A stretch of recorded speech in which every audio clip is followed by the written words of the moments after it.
আমি বলতেছি জাতির কল্যাণের জন্য যেভাবে মেগা মেগা প্ল্যান পরিকল্পনা থাকা দরকার, ওই পরিকল্পনা বাস্তবায়নের জন্য দক্ষ এবং সৎ লোকও দরকার। আপনি সেই জাতির কল্যাণ করতে পারবেন না যতক্ষণ পর্যন্ত না আপনার হাতে সৎ এবং দক্ষ লোক না থাকবে। আপনি পরিকল্পনা করবেন সংসদে বসে, আপনি প্রধানমন্ত্রী হিসেবে পরিকল্পনা করবেন রাষ্ট্রের জাতির কল্যাণে, আর আপনার ওই ধোঁকাবাজ চান্দাবাজ এই মানুষগুলো জাতিকে শোষণ করে খেয়ে ফেলবে। যারা বলে যে এখন একটু পাটা জড়ায় ধরো, যারে পাও ছাগল গরু গাছ গাছালি পা জড়ায় ধরো, পরে ক্ষমতায় যে নিয়ে পরে দেখবানে এই চরিত্র মানুষের বা জাতির খেদমতের চরিত্র নয়, এটা হলো ধান্দাবাজির চরিত্র, সুযোগ সুবিধা পাওয়ার চরিত্র। নির্বাচনের পরে যদি আপনি ভালো হয়ে যান, মদিনা সনদে দেশ চালাবেন, ইসলামিক নিয়মে চালাবেন, তা সেই ইসলামটাকে নির্বাচনের আগের থেকে মানা শুরু করা যাবে না? কথা বলেন না কেন? কিন্তু তা তো করতেছে না। কয় আমরা নির্বাচনের পরে নবীজির আদর্শ অনুযায়ী চলবো। তা নবীজির আদর্শ অনুযায়ী চলা নির্বাচনের পরে, তো নির্বাচনের আগের থেকে দেখানো লাগবে না যে আপনি আদর্শের পরে আছেন? ভাই, ইসলাম তো এরকম জিনিস না যে হঠাৎ করেই আপনি নবীজির আদর্শে চালাবেন। তার জন্য মানুষ তৈরি করা লাগে। কি তৈরি করা লাগে বলেন তো? ভাইরা আমার, বোঝেন, খুব খেয়াল করেন। ইসলামী রাষ্ট্র নবীজি নবুয়ত পাওয়ার পরেই রাষ্ট্রপতি হন নাই 13 বছর অপেক্ষা। কয় বছর? গোটা মক্কা জিন্দেগি কেটে গেছে, 86টা সূরাও নাজিল হয়ে গেছে কোরআনের। তখনও মদিনা বা কোনো রাষ্ট্রের অধিপতি নবীজি হন নাই। কেন হন নাই? কারণ ইসলামের যে বিধিবিধান আছে ওটা একা একা বাস্তবায়ন করা যায় না। ইসলামী শরীয়ত আল্লাহর বিধান চালাতে গেলে আল্লাহর বিধান চালানোর মতো লোক দরকার হয়। এই জন্য বিশ্ব নবীকে আল্লাহ তাআলা 13 বছর পরে মদিনায় হিজরত করে, তারপর রাজত্ব দিয়েছেন। ও নবী, এই ইসলাম, এই দ্বীন, আমার বিধান রাষ্ট্রে পরিচালনা করতে গেলে একা পারা যাবে না, লোক লাগবে। শুধুমাত্র ইসলামী বিধান ন্যায় নীতির কথা বললে হবে না, রাসূলুল্লাহর আদর্শের কথা বললে হবে না, মদিনার সনদের কথা বললে হবে না। ওরকম সনদ মানা, ইসলাম মানার লোক আগে তৈরি করা লাগবে। ইসলাম রাতারাতি কায়েম করা যায় না। ইসলাম প্রতিষ্ঠা করতে গেলে ইসলামের চরিত্রের মানুষ দরকার হয় আগে। এই জন্য ক্ষমতায় যাওয়ার আগে দীর্ঘ 13 বছর যাব মক্কায় শুধু নবীজি মানুষ তৈরি করেছে, মানুষ তৈরি করেছে। এমন মানুষ যে 1000-এর বিরুদ্ধে বদরের প্রান্তরে 313 জন যথেষ্ট হয়ে গেছে। সুবহানাল্লাহ বলা যাবে না? উহুদের ময়দানে 3000-এর বিরুদ্ধে 700 যথেষ্ট হয়ে গেছে। ঠিক না কথা বলেন ভাইরা আমার? এটা হলো এমন মানুষ তৈরি করেছেন যে মানুষগুলো ইসলামের বিধিবিধান বাস্তবায়ন করতে গেলে দরকার। আমাদের যত সুন্দর পরিকল্পনা ঘোষণা করা হোক, এ জাতি, এ দেশে, রাষ্ট্র নিয়ে আমাদের বড় পরিকল্পনা, যেটা খুব ভালো কথা, ওই পরিকল্পনায় একা একা বাস্তবায়ন করা যায় না। ওই পরিকল্পনা বাস্তবায়নের জন্য দক্ষ আর সৎ মানুষ দরকার। কি দরকার? সৎ না, শুধু দক্ষ, যারা কাজে দক্ষ আর যারা সৎ, এরকম মানুষ দরকার। এই জন্য ইউসুফ আলাইহিস সালাম যখন বলেছিলেন, রাজা মশাই, আপনি যদি আমাকে দায়িত্ব দেন ধনভাণ্ডারে, মানে অর্থমন্ত্রীর, আমি এমন একজন মানুষ, হাফিজুন আলিম, আমি হেফাজতকারী, মানে আমি হলাম বিশ্বস্ত আলিম, মানে এই ব্যাপারে আমি জানি। সুবহানাল্লাহ বলেন। কোন রাষ্ট্রীয় দায়িত্ব পালন করতে গেলে 1 নম্বর আপনাকে সৎ, আমানতদার, বিশ্বস্ত হতে হবে, আর 2 নম্বরে আপনাকে ওই কাজের দক্ষ, জ্ঞানী হতে হবে। আমরা এমনও এমপি দেখেছি, আমাদের বাংলাদেশের দুর্ভাগ্য, এরকম পড়তেছে, এরকম করে বলতে, বাংলাও দিকে বলতে পারে, এমন এমপি আমরা সংসদে দেখেছি বিগত দিনে। এ কথা বলেন না কেন আপনারা? পটুয়া খালি বাতা, ওই পোল্ট্রিজের দাঁত মনে হচ্ছে 6টা ঝরে পড়েছে গালের থেকে। এরকম লোকও গেছে আমাদের, যারা রাষ্ট্র পরিচালনা করবে। আল্লাহ বলেন না, জাতির নেতৃত্ব দিতে গেলে আগে হাফিজ, আগে তোমাকে আমানতদার হতে হবে, আলিম, এবং ওই দায়িত্ব সম্পর্কে জ্ঞান থাকা লাগবে। বুঝেন না ভাই? কথাগুলো বুঝতেছেন না ভাইরা আমার? একটা, আপনার এই কথাগুলো আমাদের যুবকরা খুব ভালো জানে। আমরা একদিন একটা ভিডিও দেখলাম মোবাইলে, এবং 2 তলা বাড়িতে একজন লোক, বাড়ির মালিক, নেতা ছিলেন, ধনী মানুষ, এরকম এই বিল্ডিং এর নিচে, এটা তো একটা স্কুল ভবন, তাই না? এরকম নিচে এসে সিঁড়ির গোড়ায় দাঁড়িয়ে বলতে, বাবা, আমি গরিব মানুষ, আমার কিছু খাবার পয়সা দাও, টাকা দাও, আমি খুব অসহায় আছি। চিল্লাচ্ছে নিচে। এই সিঁড়ি আছে না, এই স্কুলের সিঁড়ি, তো এটা নাকি সাইক্লোন সেন্টার সিঁড়ি না? এই নিচে একজন দাঁড়ানো দারোয়ান, ওই মাঝ বরাবর একজন দাঁড়ানো, আর ওই যে ওই সিঁড়ির মাথায় একজন দাঁড়ানো। তাহলে কয়জন হয়েছে? বুঝতেছেন আমার কথাগুলো? ওই বাড়ির মালিকটা অনেক চিল্লাচিল্লি করে বাইরে বেরিয়ে এসে দেখে যে হ্যাঁ, এলাকারই একজন গরিব মানুষ খুব চিল্লাচ্ছে। তো মায়া হলো, নেতা বা ধনী মানুষটার পকেটে ছিল 1,000 টাকার একটা নোট। কত? ওই টাকাটা যে ওই 1 নম্বর দারোয়ান যে একদম উপরে গেটে আছে তার কাছে দিলে, যে যাও দিয়ে আসো। ও তো নিচে পর্যন্ত আসবে না, ওর দায়িত্ব দ্বিতীয় দারোয়ান পর্যন্ত পৌঁছে। ও চিন্তা করলো এই বাজারে 1,000 টাকা ভিক্ষা, এটা কি মাইনে নেওয়া যায়? এই জন্য এক পকেটে 1,000 টাকা ঢুকাই রাখলো, আর এক পকেটে 500 টাকা বের করেছে। নিজের কাছে যেটা ছিল 500 টাকা, আর 1,000 টাকা পকেটে ঢুকাই দিয়েছে। বুঝতেছেন আমার কথা? আমার যুবক কিশোর যারা আছে তারা এই ভিডিও দেখার কথা, যদি না দেখে থাকে তো আজকে সারাতে দেখতে হবে। ওই দ্বিতীয় যে আছে দারোয়ান আছে, ওর কাছে যখন 500 টাকার নোট দিয়েছে, ও তো নিচের জন্য দেবে। এই বাজারতে এখনো 500 টাকা ভিক্ষে দেওয়ার মতো এখনো পরিবেশ আসেনি। ও 500 টাকা পকেটে ঢুকায়, আর এক পকেটে 100 টাকা বের করেছে। কত? এবার নামতেছে তৃতীয় যে দাঁড়ানো, ওই যে নিচে মাঠে সিঁড়ির ওখানে দাঁড়ানো একদম নিচে, তার কাছে এসে 100 টাকা দিচ্ছে, যে দিয়ে দাও। ও চিন্তা করলে এখনো 100 টাকা দেওয়ার জামানা আসেনি, ওই 100 টাকা পকেটে ঢুকে 5 টাকা নোট বের করেছে। কত? ওই বাড়ির মালিক 5 টাকা দিয়েছে না ভিক্ষে দেওয়ার জন্য, কিন্তু ভিক্ষুক কয় টাকা পাচ্ছে? যদি আপনার বড় বড় পরিকল্পনা থাকে তাহলে ওই 1,000 টাকা কাজ রাষ্ট্রের কাজ হবে 5 টাকার কাজ। যদি আপনি যাদের দিয়ে কাজ করাবেন তারা যদি সৎ আর দক্ষ না হয়, তাহলে আপনি পরিকল্পনা দেবেন 1,000 টাকার কাজের, আর আপনার রাষ্ট্রের কাজ হবে 5 টাকার বা তারও কম। বোঝেন এই উদাহরণ? বোঝেন নাই? ওই লোকটা 5 টাকা পেয়ে আরো হতাশ হয়ে গেছে, যে বাবা তুই ধনী মানুষ, এত টাকা পয়সা বাড়িওয়ালা মানুষ, আমি তো ভাবলাম যে তুই অনেক টাকা দিবি। ও আরো চিল্লাছে, ভিক্ষে দেওয়ার আগে যত চিল্লাছিল এখন আরো বেশি চিল্লানো শুরু করেছে। ও লোক চিন্তা করলো, কি রে টাকা যে 1,000 দিয়ে আসলাম, এখন তো চুপ থেকে বাড়ি চলে যাওয়ার কথা বা অন্য জায়গায় যাওয়ার কথা, ও এখনো চিল্লাই। আবার বেরোয়েছে বাড়ির মালিক। সে দারোয়ানদের কাছে জিজ্ঞেস করি, নিচে নেমেছে সিঁড়ি দিয়ে একদম ফকিরের কাছে। কি ব্যাপার? কয় বাবা সারাদিন চিল্লা চিল্লি করে 5 টাকা দিলি তুই? ও লোক কি 5 টাকা দিয়েছে নাকি? ও লোক তো বুঝতে পেরেছে ঘটনা, কিছু বলতেছে, শুধু ওই লোকগুলোর দিকে তাকাচ্ছে এবং বলতেছে, দেখ আমি তো এখন ক্ষমতায় যাইতে পারলাম না, তাই তোর 1,000 টাকার 5 টাকা বানাই ফেলেছিস, ক্ষমতায় গিলি করবি কি? কথা কি বোঝেননি আমার? কোনো হাসি তামাশা গল্প বলি নাই। আমি বলতেছি জাতির কল্যাণের জন্য যেভাবে মেগা মেগা প্ল্যান পরিকল্পনা থাকা দরকার, ওই পরিকল্পনা বাস্তবায়নের জন্য দক্ষ এবং সৎ লোকও দরকার। আপনি সেই জাতির কল্যাণ করতে পারবেন না যতক্ষণ পর্যন্ত না আপনার হাতে সৎ এবং দক্ষ লোক না থাকবে। আপনি পরিকল্পনা করবেন সংসদে বসে, আপনি প্রধানমন্ত্রী হিসেবে পরিকল্পনা করবেন রাষ্ট্রের জাতির কল্যাণে, আর আপনার ওই ধোঁকাবাজ চান্দাবাজ এই মানুষগুলো জাতিকে শোষণ করে খেয়ে ফেলবে। কেন?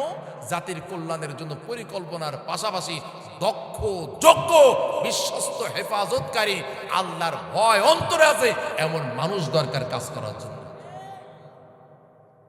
কি বোঝাতে পেরেছি আপনাদেরকে ভাই? বন্ধুগণ আমার, এই জন্য আল্লাহ তাআলা বলেন, তোমরা সেদিন ঈমানের দাবি করার পরেও অন্যায় আর অপরাধের মধ্যে নিজেদেরকে নিমজ্জিত করে রেখেছিলে। আর আল্লাহ তাআলা বলেন, আমি অপরাধ করার জন্য দুনিয়াতে তোমাদের পাঠাই নাই। আল্লাযী খালাকাল মাউতা ওয়াল হায়াতা লিয়াবলুয়াকুম আইয়ুকুম আহসানু আমালা। আমি আল্লাহ তোমাদের জীবন আর মৃত্যু এজন্য সৃষ্টি করলাম। আমি আল্লাহ দেখে নিতে চাই তোমাদের মধ্যে কে কাজে ভালো, আমলে ভালো, কে ভালো কাজ করো জাতির জন্য, কে সমাজে ভালো কাজ করো, নেক কাজ করো, কর্মে ভালো কাজে কে প্রতিযোগিতায় এগিয়ে যেতে পারো। আমি এটা আল্লাহ বাছাই করতে চাই। শুধুমাত্র ইমানের দাবি করে টুপি মাথায় দিয়ে বড় দাড়ি রেখে ঘুরে বেড়াবে এরকম লোক চাই না। আমি দেখতে চাই তোমাদের মধ্যে কারা কর্মে ভালো। কিসে ভালো ভাই কথা বলেন? তাহলে আর একজনের দোকান দখল করে নেয়, এটা ভালো কাজ? জোরে বলতে হবে কথাগুলো। আর একজনের জায়গা দখল করে নেয়, জমি দখল করে, এটা ভালো কাজ? গরিব নিরীহ মানুষ বাজারে অল্প সামান্য কিছু মাল সামানা বেচতে এসেছে, 20 টাকা 50 টাকা চাঁদাবাজি, এটা কি ভালো কাজ না খারাপ কাজ? একজন বাড়ি বানাচ্ছে, আপনি যে 5 লাখ 2,50,000 দাবি করলেন, এটা কি ভালো কাজ না খারাপ কাজ? এরকম খারাপ কাজ করা লোক এই মোড়লগঞ্জ এলাকায় আলহামদুলিল্লাহ নেই। ভাইরা আমার, আমি আগেই বলেছি দুনিয়াতে মাস্তানি করা যায়, দুনিয়াতে চালাকি করা যায়, ক্ষমতার প্রভাব দেখানো যায়, ইচ্ছা করলে কারো গাড়ি চড় বা থাপ্পড় মেরে দেওয়া যায়, ইচ্ছা করলে কাউকে হত্যা পর্যন্ত করা যায়। কথা বলেন, এই মাতব্বারি কিন্তু আখিরাতের ময়দানে চলবে না। আপনার কাছে আলো নাই, আপনি বড় নেতা, তা থেকে এখন আপনি জিরো হয়ে গেছেন। কি হয়ে গেছেন? কেন? আলো নেই। আল্লাহ জন্য বলেন, সেদিন মুমিনেরা বলবে, তোমরা সুযোগের সন্তানে ছিলে, তোমরা আল্লাহর প্রতি সত্যিকার ঈমান আনো নাই, সুযোগের সন্তানে ছিলে। আমাদের এই সমাজে এমন লোক আছে, ওয়ালাকাদ কারামনা বানি আদম, আল্লাহ বলেন আমি আদম সন্তানদেরকে সর্বোচ্চ সম্মান দান করেছি। এই মানুষেরাই আবার নিজেদেরকে সামান্য মূল্যে বিক্রি করে দেয়। আমি প্রশ্ন করি আপনাদেরকে, এখন বর্তমান বাজারে ব্রয়লার মুরগির দাম কত করে কেজি? বলেন, কেনেন না আপনারা? 160 না 60? আচ্ছা, গরু 700, ছাগল 1000। এর তিনটে আর জানা লাগবে না। তাহলে ব্রয়লার 160, গরু 700 আর ছাগল 1000 ধরে নিলাম। আপনার আমার, আমরা যারা মানুষ, যারা মুসলমান, আমাদের কি গরু ছাগল ব্রয়লার মুরগির দাম কম? কম তো। 5 টাকার একটা সার, 5 টাকার পান খেয়ে মাথা বিক্রি করে দেয়, আছে না নাই? আরে বেয়াকুব যদি নিজেকে বিক্রি করে দেয়, তাহলে অন্তত গরুর চেয়ে বেশি দামে বেচো। তুমি যে বলো যে ভাই আমার কিনতে চাও, ভালো কথা, কোরবানির ঈদের সময় বাজারে গেলে মিনিমাম 1 লাখ টাকার নিচে কোনো গরু পাওয়া যায় না। আমি তো আর গরু না, গরু একটু দাম বেশি দেওয়া লাগবে। ভোট তোমারে দেব, কিনতে হবে, তবে 5 লাখ টাকা লাগবে। আমার দাম গরু ছাগল ব্রয়লার মুরগি না, আমি মানুষ, আমার দাম একটু বেশি আছে। কথা কি বোঝেন না? এবার মেপে দেখেন ওদের মাজায় গাটিতে কত টাকা আছে। 5 লাখ টাকা করে কত ভোট কিনতে পারে? এবার একটু ছেড়ে দেন তাদেরকে, বলেন ভাই আমি মানুষ, আল্লাহ আমাকে সম্মান দিয়েছে, আমি 160 টাকা, 300 টাকা, 10 টাকায় আমি নিজেকে বিক্রি করব না। কি বোঝেন না কথাগুলো ভাই? তোমার যদি এত টাকার পয়সা থাকে, এতই যদি তুমি মানুষ কিনতে যাও, তাহলে মানুষের মূল্য দেওয়া লাগবে। আল্লাহ তাআলা বলেন সব সৃষ্টির মাঝে সবচেয়ে দাম দেওয়া হয়েছে মানুষের। ওয়ালাকাদ কাররামনা বানি আদম। আবার এই আদম সন্তানদের মধ্যে যারা তাকওয়াশীল মুত্তাকি, তাদের দাম আরো বেশি। আপনি যদি নামাজি হন, আপনি দাড়িওয়ালা হন, আপনি যদি ভালো কাজ করা মানুষ হন আর নিজেকে বেচতে চান, তাহলে 1 কোটি করে দাম চাবে। বুঝেননি কি কথা বললাম? যদি সাধারণ মানুষ হন, তাহলে 5 লাখে আনা। বলুন তো, গরুর চেয়ে দাম দাও বেশি, গরুর চেয়ে দাম দাও আমার, যেটা আমি তো মানুষ, গরু না। গরুর গোশের দাম 700 টাকা কেজি। তা তুমি আমার পুরো মানুষ কিনতে যাচ্ছ, তাহলে অন্তত 5 লাখ টাকা তো দিবা। আর মুত্তাকি হলে আরো দাম বেশি, 1 কোটি। বুঝতেছেন না আপনারা? এই মেসেজগুলো দিয়ে দেবেন যে ভাই তাহলে দেখো, এরা আবার ফতোয়া দেয় যে চা খেলাম, 5 কেজি চাল ডাল কিনে দিল, এখন তো নেতার সাথে নেমোখারামি করা যাবে। ও ভাই, আপনাকে আল্লাহ জন্মের আগ থেকে আল্লাহ তাআলা আপনাকে রিজিকের ব্যবস্থা করে দেন। সুবহানাল্লাহ। মায়ের পেটে যে আল্লাহ রিজিক দিলেন, এই এত বছর পর্যন্ত আল্লাহ রিজিক দিয়ে আপনাকে বাঁচিয়ে রেখেছেন, সে আল্লাহর বিধান, কোরআনের বিধান বিরোধী হলে, রাসূলুল্লাহর আদর্শ বিরোধী হলে নেমোখারামি হচ্ছে না। নেতার 5 কেজি চাল খেয়ে আপনার বিরোধী চলে গেলে নেমোখারামি হচ্ছে। এমন মাসলা দিয়া লোক কি সমাজে আছে না নাই? কথা বলেন ভাই, আছে না নাই? কথা বলেন। আমি প্রশ্ন করতে চাই, নিজেকে যতই চালাক মনে করেন, দুনিয়াতে চালাকি করা যাবে, কিন্তু আখিরাতে ধরা পড়তে হবে, চালাকি চলবে না। মনে থাকবে না ভাই? কথা বলেন ভাইরা আমার। আল্লাহ তাআলা আরো বলেন, ওয়ারতাবতুম, এই মানুষগুলো অন্যায়ের ভিতরে এমন ভাবে নিমজ্জিত, আজকে ছাড়বানে কালকে ছাড়বানে করে আর অন্যায় থেকে বেরোতে পারে না। প্রথমে মোটেই যুবক বা কিশোর সিগারেট খায় না, এখন মজা পেয়ে গেছে, এখন না দিলে জোর করে খায়। কথা বলেন। আল্লাহ তাআলা বলেন এই মানুষগুলো অন্যায়ের ভিতরে মজা পেয়ে গেছে, আর ছাড়তে পারে না। ওয়ারতাবতুম, এই অবস্থা যখন এসে যায়, তখন ওরা ইসলামের কথাগুলোকে সন্দেহ করা শুরু করে। ওরা বলে ওই মৌলবী ওয়াজ করেছে, ও মৌলবী আমি বেশি জানি, ও হবে না, সব ধোঁকাবাজি। কথা বলেন না এরকম? বলেন তো। আলেমদের আর সম্মান দেয় না, কোরআনের কথার বিশ্বাস করে না, তাফসীরের কথা আর বিশ্বাস করতে চায় না, ধোঁকাবাজি মনে করে, সন্দেহ করা শুরু করে। আরে মরার পরে মাটি হয়ে যাব, আবার কিসের হিসাব কিতাব, কিসের কবরের আযাব? আছে না? কিসের কবরে হিসাব, কিসের প্রশ্ন? মাটি পচে গেলে সব হাড় সব মাটি হয়ে যাবে। তার মানে মোমেন হওয়ার পরও আল্লাহ তাআলার ক্ষমতাকে সন্দেহ করা শুরু করে দেয়, কোরআনের বক্তব্যকে মিছে কথা মনে করে, ও মসজিদের খতিব সাহেবের বক্তব্যকে বাজে কথা মনে করে। কথা বলেন। এই মানুষগুলো আবার বলে তাফসীর গত বছরগুলো শুনেছিলাম, এখন আর যাওয়া যাচ্ছে না। গিলেই আমাদের বিরুদ্ধে বলে, ভাই বিরুদ্ধে না, শয়তানের বিরুদ্ধে বললে শয়তানের দলের পক্ষেই চলে যাবে। কথা বলেন ঠিক কিনা? শয়তানের দলে যারা থাকবে তাদের বিপক্ষে চলে, এটাই হলো স্বাভাবিক ব্যাপার। এখানে কারো বিপক্ষে নয়। কোরআনের তাফসীর মাহফিলের উদ্দেশ্য হলো মানব জাতিকে জাহান্নামের পথ থেকে বাঁচিয়ে জান্নাতের পথ দেখিয়ে দেওয়া। দেখিয়ে দেওয়ার চেষ্টা চলতেছে, আপনি দেখবেন কিনা ওটা আপনার ব্যাপার। আমরা দেখিয়ে দেওয়ার চেষ্টা করতেছি জান্নাতের পথ কোনটা, জাহান্নামের কোনটা। আপনি দেখবেন না, চোখ বুজে থাকবেন, এটা একান্ত আপনার ব্যাপার। কিন্তু এখানে কোরআনের তাফসীর মাহফিলের আয়োজন হয়েছে মানুষকে জান্নাতের পথ দেখানোর জন্য। আল্লাহ যদি জান্নাতের কথা বলে, আবার কিছু মানুষ বলবেন ওরে সর্বনাশ, হুজুর তাফসীর করতে এসে জান্নাতের টিকিট বিক্রি করে গেছে। ভাই আল্লাহ যদি জান্নাতের কথা বলে, জাহান্নামের কথা বলে, তো ওয়াজ কি তার বাইরে যে করা লাগবে নাকি? কথা বোঝেন নাই? এই জান্নাতের কথা কে বলেছেন? তা আল্লাহ যদি জান্নাতের টিকিট বিক্রি করে, তা আমাদের সমস্যা কোথায়? আল্লাহ যদি জাহান্নামের ভয় দেখায়, তা আমাদের দেখাতে সমস্যা কোথায়? আপনি বিশ্বাস করবেন এটা আপনার ব্যাপার, কিন্তু যারা জান্নাত প্রত্যাশী মানুষ তাদের এই আলোচনা দরকার আছে। আছে না নাই? কথা বলেন। তাদের দরকার। আপনি বিশ্বাস না করেন এটা আপনার ব্যাপার, আপনি না মানে এটা আপনার ব্যাপার। আল্লাহ তো জান্নাত জাহামের কথা, জাহান্নামের কথা কোরআনে আছে না নাই? কথা বলেন তো। এক জায়গায় নাকি? অসংখ্য জায়গায় রয়েছে, অসংখ্য জায়গায় রয়েছে। আল্লাহ তাআলা বলেন ওরা ইসলামের বক্তব্য সন্দেহ করে, সন্দেহ করার মতো লোক কি আছে না নাই? ইসলামের বক্তব্য মানতে চাই না, সন্দেহ প্রকাশ করে, সংশয় প্রকাশ করে। ও হুজুর বলেছে জান্নাতের টিকিট বিক্রি করতেছেন না ভাই। আল্লাহ বলতেছেন যখন পাপের মধ্যে বেশি ডুবে যাবে মানুষগুলো, ওরা আর বের হতে পারবে না, ওরা তখন ইসলামের বক্তব্য সন্দেহ করা শুরু করে দেয়। আল্লাহ তাআলা বলেন শুধু তাই নয়,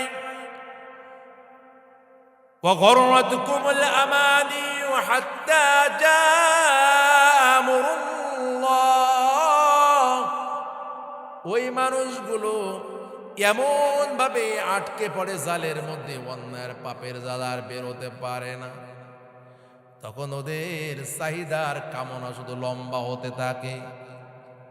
আগে ছিল মেম্বার, চিন্তা করে না এই মেম্বারে কিছু হয় না, চেয়ারম্যান হওয়া লাগবে। চেয়ারম্যানে কিছুই হয় না, উপজেলায় যাওয়া লাগবে। উপজেলায় যাওয়ার পরে চিন্তা করে না এতেও কিছু নেই, আগে এমপি হওয়া লাগবে। কি বাড়তেছে না কমতেছে? আমাদের যশোরে একজন এমপি মন্ত্রী ছিল, যশোর 3 আসনের নাম বলবো না, আমি যশোরের মানুষ, শহরে যশোর সদরে। মরে যাচ্ছে, তারপরে বলে এইবার দাঁড়ায়, সামনে আর দাঁড়াবো না। কথা বুঝতেছেন না? মরে যাচ্ছে, উঠতে পারে না, ভালো কথা বল, চোখ মেলাতে পারে না। তখনও বলে এই টার্মটা আমি একটু দাঁড়াই, সামনের বার আর দাঁড়াবা না, এবার একটু দাঁড়াতে দাও। মানে মরে কবরে চলে যাচ্ছে, তারপরও এমপি ইলেকশন করার নেশা যায়নি। এরকম মানুষ আছে না নাই? কথা বলেন তো। আল্লাহ মানে ওরা অন্যায় আর অপরাধে নিমজ্জিত থাকতে থাকতে লম্বা হয়ে যায় আকাঙ্ক্ষা, এত লম্বা হয়ে যায়, এত লম্বা হয়ে যায়, আল্লাহর আযাব গজব বা মৃত্যু না আসা পর্যন্ত এদের এই আকাঙ্ক্ষা থামে না। আল্লাহ তাআলা বলেন যারা আখিরাতের ময়দানে আলো পাবে না, ওদের দোষ হলো ওরা অন্যায় নিমজ্জিত ছিল দুনিয়াতে। ওরা সুযোগ সন্ধানী ছিল, সুবিধাবাদী ছিল। ওরা চিন্তা করতো আর সুবিধা পাওয়ার আশায় তারা ইসলামের ব্যাপারে বাজে কথা বলতো, সন্দেহ করতো, আর ওদের আকাঙ্ক্ষা লম্বা হয়ে যেত। ওরা চিন্তা করে, এ কথাও বলে জান্নাতের চেয়ে এই কার্ডের দাম বেশি। আমার কাছে ভিডিও আছে, কি বুঝতেছেন না মনে হয়? এক লোক বলতেছে যে এই যে কার্ড দেখা যায়, বলে কার্ড জান্নাতের কথা আল্লাহ বলে তার চেয়ে কার্ডের দাম বেশি। নাউজুবিল্লাহ, কি বলবেন না এরপরও? তার মানে দুনিয়ার স্বার্থ কিভাবে পাগল করে দিয়েছে। দুনিয়ার সামান্য একটা জিনিসকে আল্লাহ জান্নাতের সাথে তুলনা করতেছে। অথচ আমার নবীজি বলতেছেন সাহাবীদেরকে, ও সাহাবীরা, এরকম ছোট্ট একটা লাঠি রয়েছে হাতে, ওটা ছেড়ে দিয়েছেন আর বলতেছেন শোনো শোনো। লাঠিটা ফেলে দিয়েছেন। ছোট্ট লাঠি তো বেশি জায়গা দখল করবে না, অল্প একটু জায়গা দখল করবে। ও ও সাহাবীরা শোনো, এই লাঠিতে যতটুকু জায়গা দখল করেছে, এই জায়গা যদি দুনিয়ায় না হয়ে এটা জান্নাতের মধ্যে হয়, তাহলে শোনো, গোটা আসমান জমিন দুনিয়াকে যদি 10-12 বিক্রি করা হয়, এই লাঠি যতটুকু জায়গা নিয়েছে জান্নাতে সেই জায়গার সমান মূল্য হবে না। নারায়ে তাকবীর! যেখানে দুনিয়া আসমান জমিন সব বিক্রি করলো, এটা লাঠির জায়গা সমান হচ্ছে না জান্নাতের। আর এই আহাম্মকের দলগুলো বলতেছে ওই আল্লাহর জান্নাতে সে কাঠের মূল্য বেশি। এটা নাউজুবিল্লাহ, একটু জোরে বলবেন না আস্তে বলবেন? ভাইরা আমার, দুনিয়ার স্বার্থ তালাশ করতে গিয়ে যদি আখিরাত হারিয়ে না যায়, আপনি মুমিন খেয়াল রাখবেন। বয়স 50, 60, 40 বিভিন্ন পর্যায়ে চলে গেছেন। গড় বয়স যদি হিসাব করেন তাও মৃত্যুর খুব কাছাকাছি। গড় বয়স যদি হিসাব না করেন তারপরও যে কোনো সময় মৃত্যু এসে যেতে পারে। তাহলে দুনিয়ার স্বার্থের জন্য আখিরাতকে বরবাদ করা যাবে না। কথা কি বুঝতেছেন না ভাই? আপনি যে নামাজ পড়েন ফজরের সময় ঠান্ডা পানি উযু করে মসজিদে আসেন কেন? আল্লাহকে সন্তুষ্ট করে জান্নাতে যাওয়ার জন্য, জাহান্নাম থেকে বাঁচার জন্য। ঠিক না কথা বলেন?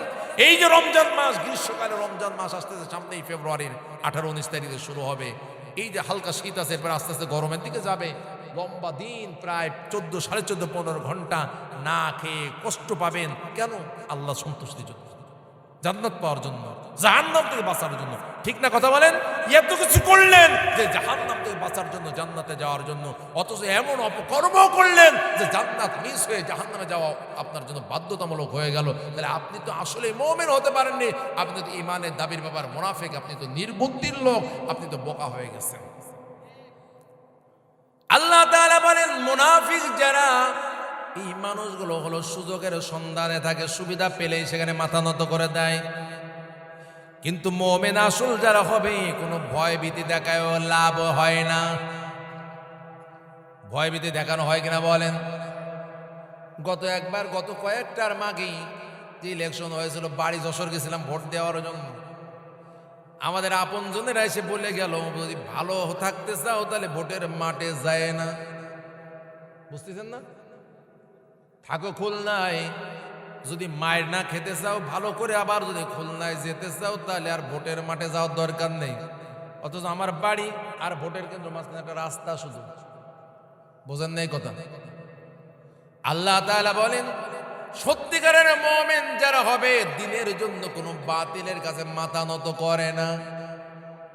সব হারায় ফেললেও তারা ঈমান বিক্রি করে না। সুবহানাল্লাহ। আল্লাহ তাআলা বলেন, ফামা ওয়াহানু লিমা আসাবাহুম ফি সাবিলিল্লাহ। আল্লাহ তাআলা রাস্তায় চলার ক্ষেত্রে যত বিপদ মুসিবত আসে, মুমিনেরা এ ব্যাপারে কোনো টেনশন করে না। 2 নাম্বার হলো ওয়ামা দুফু, এরা যতই শক্তিশালী বাতিল শক্তি হোক না কেন, তাদের সামনে দুর্বলতা দেখায় না। আল্লাহ তাআলা আরো বলেন, ওয়ামাস্তাকানু, এরা বাতিলের হুমকির কাছে কখনো ভেঙে পড়ে না। এই কথাগুলো কে বললেন? কাদের বৈশিষ্ট্যটা? মুমিনদের। আল্লাহর পথে চলতে গিয়ে কষ্টকে আসে না? কথা বলেন। মামলা হয়, ঝামেলায় পড়া লাগে, বাড়ি ঘুমানো যায় না। এই ইতিহাস এই বাংলার মুমিনেরা বিগত 17 বছর দেখেছে। আল্লাহ তাআলা বলেন, যারা সত্যিকারের মুমিন, যতই মুসিবত আর বিপদে পড়ে যাক, ওরা কখনো চিন্তা করে না, অশান্ত হয় না, বিচলিত হয় না, ভয় পায় না। সুবহানাল্লাহ বলা যায় না? ওয়ামা দুফু, এরা কখনো দুর্বল হয় না। নানান অপপ্রচার করবে, ষড়যন্ত্র করবে, চক্রান্ত করবে, মিথ্যা গুজব ছড়িয়ে দেবে, কিন্তু এতে হতাশ হয় না, ওরা কখনো দুর্বলতা দেখায় না। ওয়ামাস্তাকানু, আর তাদের সামনে কখনো নত হয় না। সুবহানাল্লাহ। তাহলে 2টা বৈশিষ্ট্য পাওয়া গেল। মনে দেখবেন ওরা এমন ভাব করে, ভয়ে এত ভীত হয়ে যায়, চোখগুলো উল্টে যায় ভয়ে, এমন হতাশ হয়ে যায়, চোখের সাদা অংশ বের করে আপনার দিকে তাকায়, মনে হয় এখনই মৃত্যু হয়ে যাবে। নবীরে, ওদেরকে মৃত্যু এখনো পায় নাই, ওরা দুনিয়ার মানুষের ভয়ে ওরা বেহুশ হয়ে যাচ্ছে, ওদের চোখ উল্টে যাচ্ছে। মানুষের ভয়ে এভাবে ভীত হওয়া এটা মুমিনের লক্ষণ নয়, এটা হলো মুনাফিকের লক্ষণ। কাদের লক্ষণ বলেন তো? শীতের রাত্রে একটু কষ্ট হচ্ছে না? আর একটু শেষ করে দিই ইনশাআল্লাহ, না বেজার হচ্ছেন না তো ভাইরা আমার? তাহলে মুনাফিকরা দুনিয়ার বাতিল বাহিনী থেকে ভয় পায়, আর যারা খাঁটি মুমিন সংখ্যা অল্প হোক তারপরেও ভয় পায় না। সুবহানাল্লাহ বলা যাবে না? আল্লাহ তাআলা বলেন, তাহলে যখন ভয় আসে, ভয়ের পরিবেশ তৈরি হয়, তখন ওরা মৃত্যু মানুষের মতো আচরণ করে। যখন মানুষ মারা যায় তখন চোখগুলো উল্টে যায়, ভয়ে আছে না?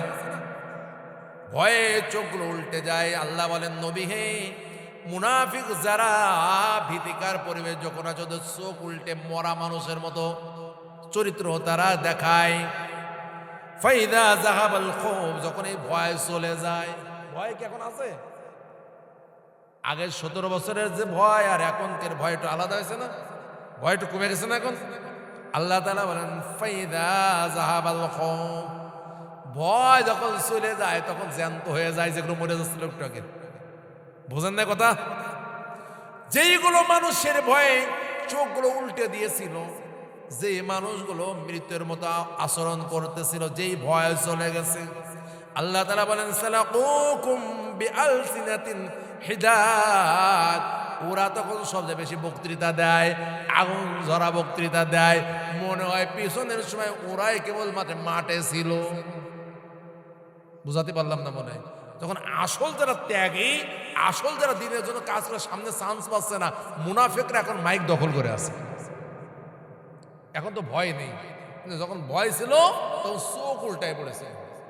এটা কাদের চরিত্র? ঠিক আমি বলতেছি না, আল্লাহ কোরআনে বলতেছেন। আল্লাহ তাআলা এবার বলতেছেন, ওয়ালাম্মা রাআল মুমিনুনাল আহজাব, ওই আহজাবের যুদ্ধের সময় যখন মুমিনেরা ওই সম্মিলিত বাহিনী দেখলো 10,000, মুনাফিকরা বলেছিল আল্লাহ এবং রাসূল মিথ্যা বলেছে, ধোঁকা দিয়েছে। এবার মুমিনরা কি বলতেছে খেয়াল করেন, তাহলে বোঝা যাবে আমি মুনাফিক না মুমিন, বোঝা এখনই যাবে, আপনি নিজেকে বুঝতে পারবেন। আল্লাহ তাআলা বলেন, ওয়ালাম্মা রাআল মুমিনুনাল আহজাব, সত্যিকারের আসল মুমিনেরা যখন ওই কাফের বাহিনী সম্মিলিত জোট দেখতে পেল, বিশাল 10,000 লোকের বাহিনী, ক্বালু হাযা মা ওয়া'দানাল্লাহু ওয়া রাসূলুহু, তখন ওই মুমিনরা বলতে লাগলো, না না, এ তো তাই যা আমাদের আল্লাহ এবং রাসূল আগে ওয়াদা করেছিলেন, জানিয়েছিলেন। যদি দিনের পথে চলতে চাও তাহলে বাতিলের মোকাবেলা করা লাগবে, দিনের পথে যদি চলতে চাও বাতিলের অস্ত্রে আঘাত সহ্য করা লাগবে, দিনের পথে যদি চলতে চাও হাত চোখ অঙ্গ হারানোর ভয় থাকবে।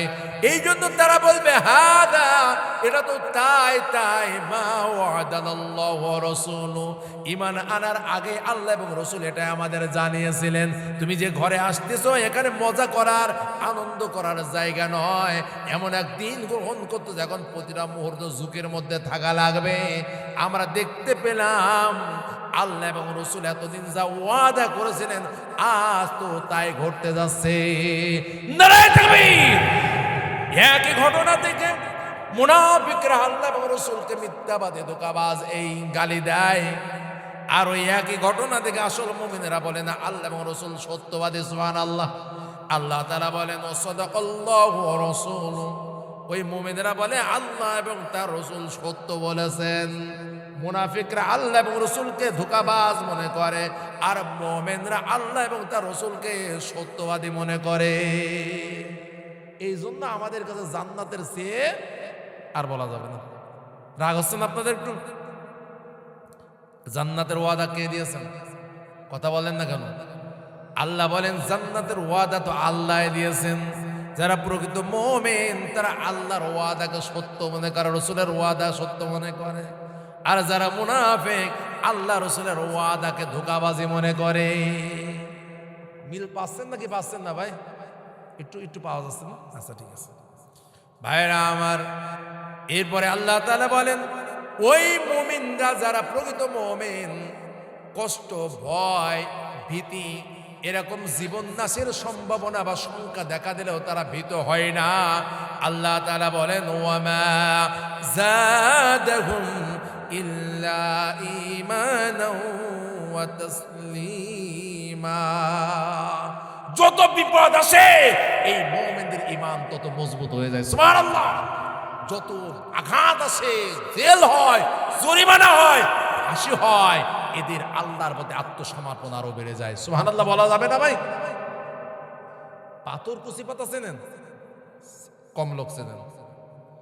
পাথরকুচি পাতা একটু চেক করবেন, ওরে শেষ করে দেওয়ার জন্য একটা পাতা ছেড়বেন, যত খণ্ড করা যায় করবেন, করে মনে করবেন এরে ধ্বংস করে দিলাম, ফেলে দেবেন মাটিতে। যত খণ্ড করবেন ততটা গাছ তৈরি হয়ে যাবে।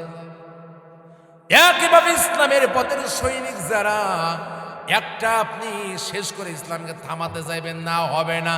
একটা থেকে অনুরূপ 100টা তৈরি হয়ে যাবে। 100 মারলে 1000 তৈরি হয়ে যাবে। 1000 মারলে 10,000 তৈরি হয়ে যাবে। 10,000 মারলে 1,00,000 তৈরি হয়ে যাবে। তোমরা যেটাকে ধ্বংসের পথ মনে করতেছো, ওটাই হলো ইসলামের বিজয়ের পথ। এটা প্রমাণ হয়ে গেছে যে এই জমিন থেকে, বাংলার ভূখণ্ড থেকে ইসলামের আওয়াজকে বন্ধ করা যায়নি। 17 বছর কম জুলুম চলেনি জাতির উপরে, তারপরেও দেখা যাচ্ছে যে এই ইসলামের জাগরণ এই বাংলার জমিনে উঠেছে। ঠিক না জোরে বলেন ভাই? দেখা যাচ্ছে এটা আল্লাহর ওয়াদা।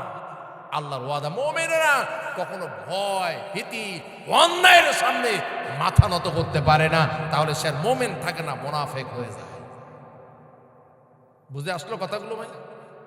সর্বশেষ যে কথাটা বলতে চাই, আল্লাহ তাআলা বলেন, আল মুনাফিকুনা ওয়াল মুনাফিকাতু বা'দুহুম মিন বা'দ। মুনাফিক নারী পুরুষ একে অপরের সহযোগী, একে অপরের। এদের চিনবা কিভাবে? ইয়ামুরুনা বিল মুনকার, এরা অন্যায় কাজের আদেশ দেবে। আর একজনকে অন্যায় ভাবে ভর্তা, এটা ভালো কাজ না অন্যায় কাজ? কথা বলেন না কেন? অন্যায় কাজ। কারো বাড়ি আগুন জ্বালিয়ে দেয়, এটা ভালো কাজ না অন্যায় কাজ? আর একজনের কাছে যে মাস্তানি করে আসো, এটা ভালো কাজ না অন্যায় কাজ? আল্লাহ তাআলা বলেন, ইয়ামুরুনা বিল মুনকার, এদের চরিত্র হলো তাদের নেতা কর্মীদেরকে অন্যায় কাজের আদেশ করবে। ওয়া ইয়ানহাউনা আনিল মা'রুফ, আর ভালো কাজ থেকে ফিরিয়ে রাখবে। তাহলে মুনাফিকদের চরিত্র হলো তাদের নেতা কর্মী সমর্থকদের খারাপ কাজের নির্দেশ দেয় আর ভালো কাজ থেকে ফিরিয়ে রাখে। এটা মুনাফিকদের চরিত্র। পক্ষান্তরে আল্লাহ তাআলা বলেন, আল মুমিনুনা ওয়াল মুমিনাত, খাঁটি নারী পুরুষ মুমিন যারা, তাদের পরিচয় হলো বা'দুহুম আউলিয়া, তারাও একে অপরের সহযোগী। তার মানে দিন প্রতিষ্ঠায় শুধু পুরুষ নয়, নারীদের কি লাগবে কি লাগবে না? নবীজির এমন একটা যুদ্ধও ছিল না যেখানে নারীরা যুদ্ধের ময়দানে যায় নাই। দিন প্রতিষ্ঠার জন্য, রাষ্ট্র রক্ষার জন্য নবীজির জামানায় যদি মহিলা সাহাবীরা যুদ্ধের ময়দানে যেতে পারে, আল্লাহর জমিনে আল্লাহর দিন প্রতিষ্ঠার জন্য নারীদেরও ভূমিকা দরকার আছে না নাই? হযরত আনাস ইবনে মালিক রাদিয়াল্লাহু তাআলা আনহু, তার মায়ের নাম হলো উম্মে আম্মারা। আম্মারা রাদিয়াল্লাহু তাআলা আনহা, তিনি এবং হযরত আয়েশা রাদিয়াল্লাহু তাআলা আনহা এই দুইজন যুদ্ধের ময়দানে কেন গিয়েছেন? আনাস বলতেছেন, আমি আমার মা আর আমার নবীজির স্ত্রী আম্মা জান হযরত আয়েশাকে দেখলাম, তারা যারা অসুস্থ হয়ে যাচ্ছে যুদ্ধের ময়দানে তাদের সেবা শুশ্রূষা, রোগের চিকিৎসা দিচ্ছেন। যারা এরকম ভাবে অসুস্থ হয়ে পড়তেছেন তাদের দেখভাল এবং খাবার পানি এটা জোগাড় করা তাদের দায়িত্ব হয়ে গেল, সেবা শুশ্রূষা তাদের দায়িত্ব হয়ে গেল। তার মানে হলো দিনের প্রয়োজনে শুধু পুরুষ নয়, দিনের প্রয়োজনে নারীদেরও ভূমিকা আছে না নাই? আল্লাহ তাআলা বলেন এজন্য, ওয়াল মুমিনুনা ওয়াল মুমিনাতু বা'দুহুম আউলিয়াউ বা'দ, দিনের প্রয়োজনে মুমিন নারী পুরুষ একে অপরের সহযোগী, একে অপরের বন্ধু, একে অপরের অভিভাবক। সুবহানাল্লাহ বলা যাবে না? এদের পরিচয় হলো ইয়ামুরুনা বিল মা'রুফ, মুনাফিকরা অন্যায় কাজের নির্দেশ দেয় আর মুমিনরা ভালো কাজের নির্দেশ দেয়।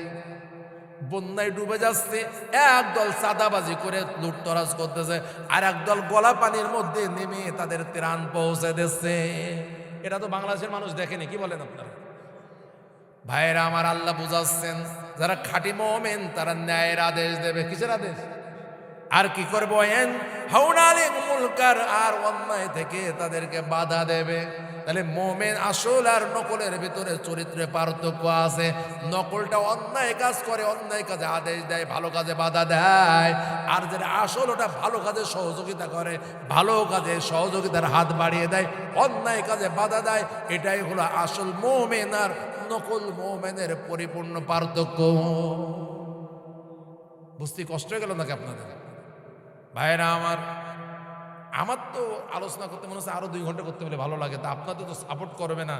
আরে সাপোর্ট না করলেও করা যেত, যদি শেষ দিন হতো। আরো 3টা রাত আছে না সামনে, কষ্ট হবে আপনাদের। আরো সেরা সেরা আলোচক রয়েছে আগামী দিনগুলোতে।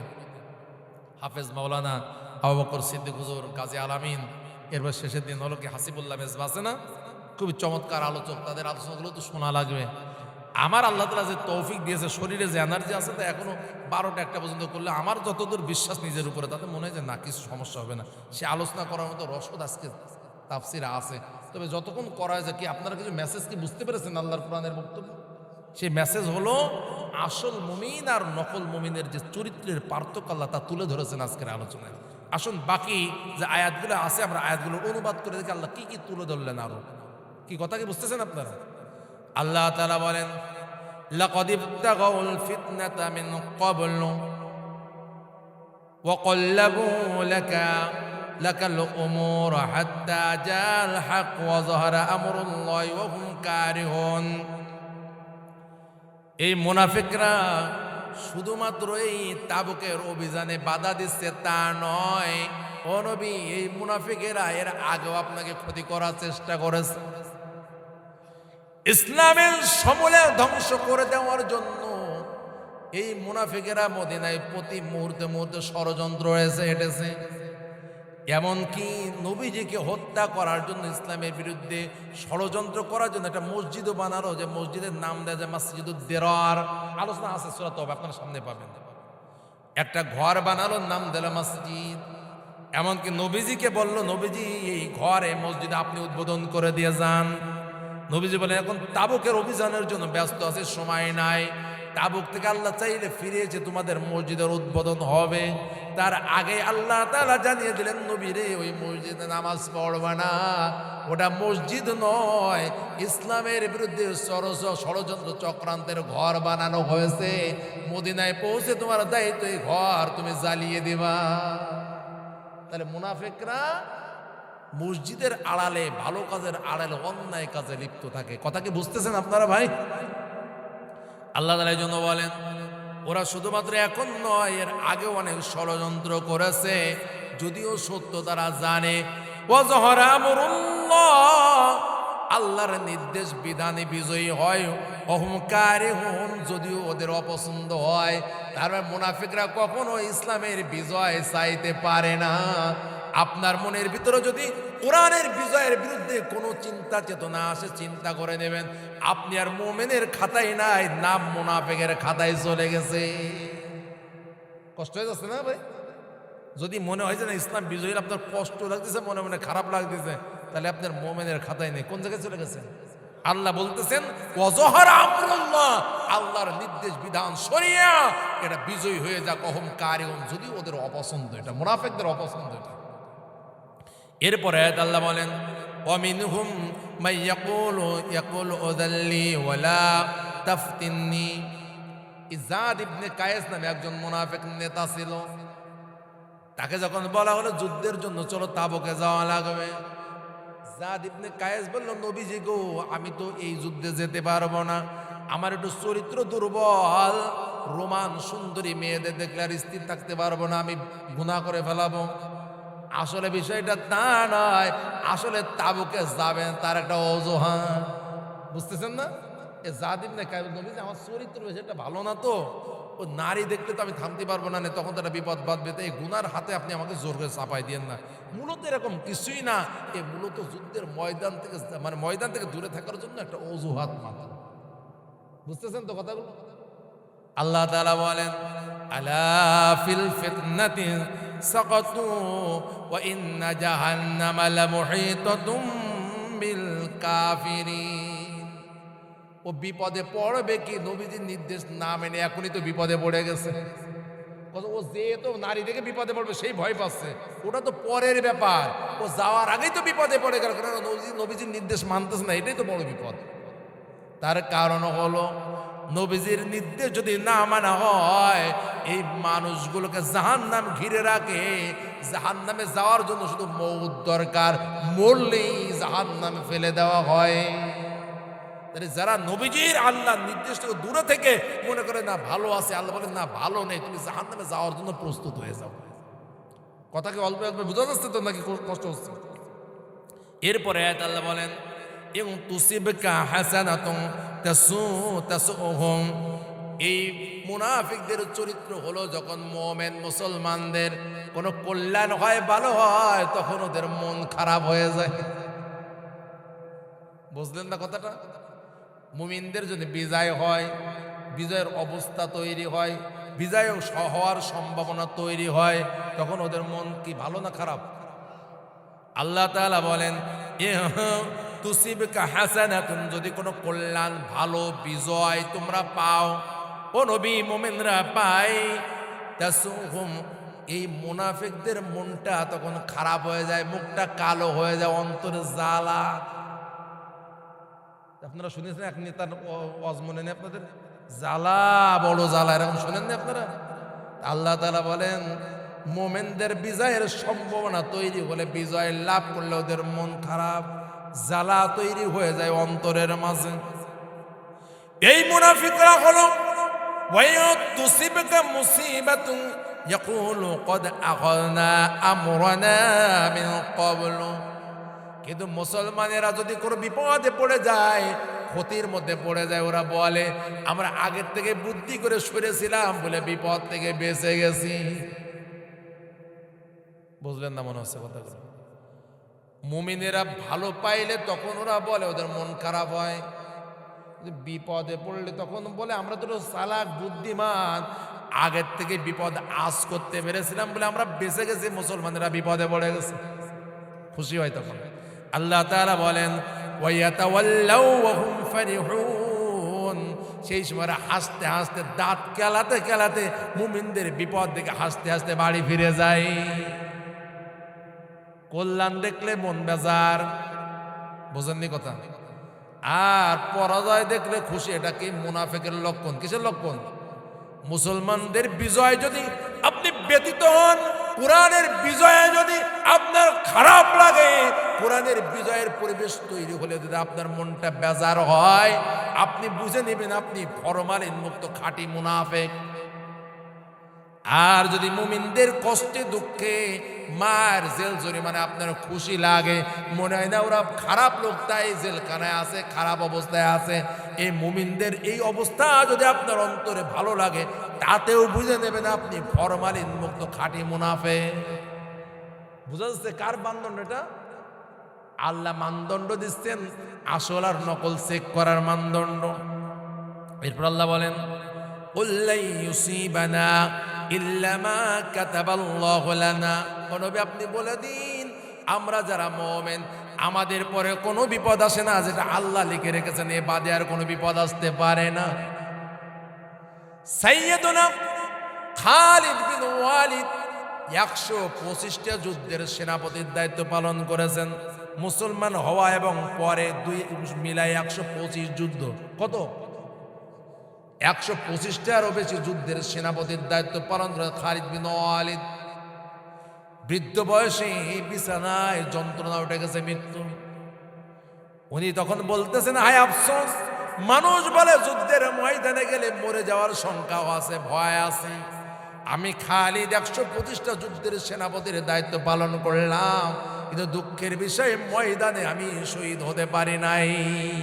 ময়দানে গেলে মৃত্যু না, আল্লাহর যেটা সিদ্ধান্তের বাইরে আপনার কোনো সিদ্ধান্ত ঘটবে না।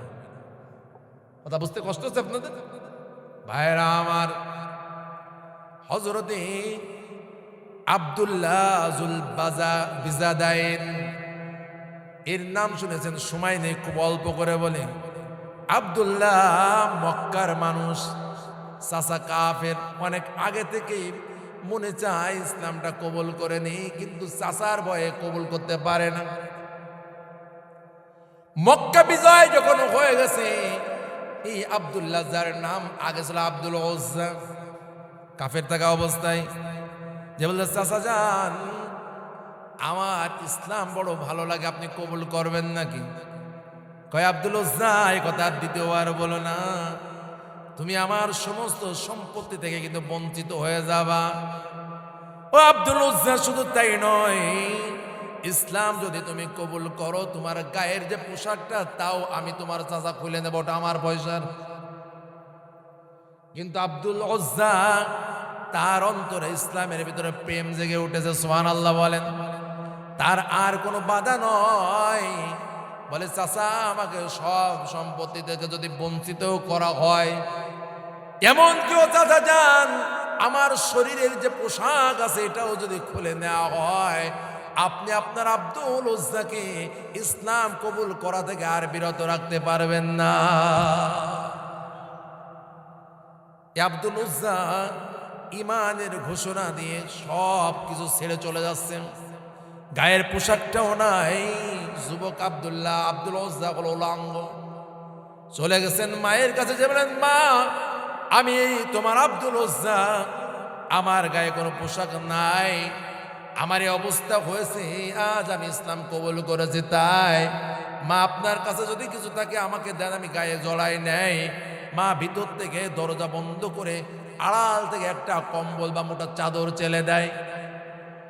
ওই আব্দুল্লাহ এখন ঈমান আনার পর ওই কম্বল বা চাদরকে দুই টুকরা করলো, করে এক টুকরা লুঙ্গির মতো পড়লো, আর এক টুকরা গায়ে দিল। বিজাদুন মানে হলো চাদর বা কম্বল, কম্বলকে দুই টুকরা করা, এই জন্য বলা হয় আব্দুল্লাহ বিল বিজাদাইন, আব্দুল্লাহ জুল বিজাদাইন, দুই কম্বল ওয়ালা আব্দুল্লাহ। এক টুকরা পড়লো, আর এক টুকরা গায়ে দিয়ে মদিনার পথে রওনা দিয়েছে। দীর্ঘ পথ, প্রায় 400-450 কিলোমিটার হেঁটে পথ অতিক্রম করে ওই দুই টুকরা কম্বল নিয়ে নবীজির দরবারে হাজির। ইয়া রাসূলুল্লাহ, সব ঘটনা খুলে বললেন। নবীজি শুনে চোখ মুবারক থেকে টপ টপ করে পানি বের হয়। মুমিনের ইমানের চেতনা কাকে বলে? দুনিয়ার সব ছেড়ে নিঃস্ব হয়ে ইসলামের ঘরে নাম দিয়ে দিয়েছে। নারে তাকবীর!